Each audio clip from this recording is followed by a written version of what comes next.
Je suis Erwan Ledin, je fais partie du groupe EDS et je travaille pour le service d'activité commerciale du groupe EDS dans une équipe qui est là pour développer des projets et des innovations qui viennent du terrain et des acteurs de cette activité commerciale.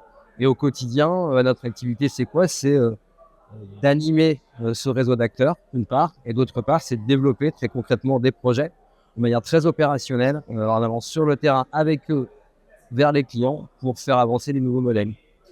Ok, très clair. Est-ce que vous pouvez peut-être me lister deux, trois enjeux forts chez vous et peut-être des points bloquants que vous rencontrez tous les jours?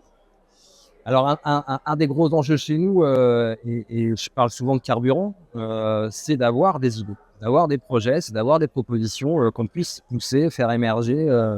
Et c'est pas forcément aussi naturel. Donc, un des enjeux, c'est de réussir à générer ce flux, finalement, d'idées et de besoins.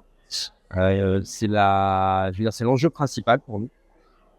Et mon second enjeu, c'est de rendre acceptable, dès lors qu'on a dérisqué ces idées et ces projets, les rendre acceptables par notre écosystème et les acteurs internes qui peuvent avoir naturellement vocation à les intégrer.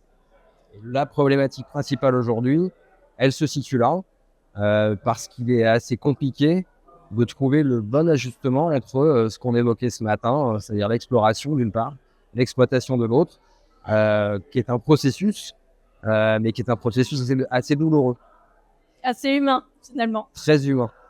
Ok, je comprends mieux. Peut-être un petit mot sur l'accompagnement de Vianeo auprès de vos équipes.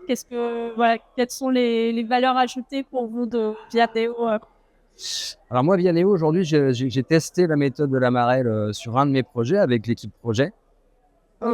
Euh, je retire deux choses. La première, c'est que les consultants Vianeo qui nous ont accompagnés étaient tout à fait pertinents et nous ont beaucoup aidé sur le projet.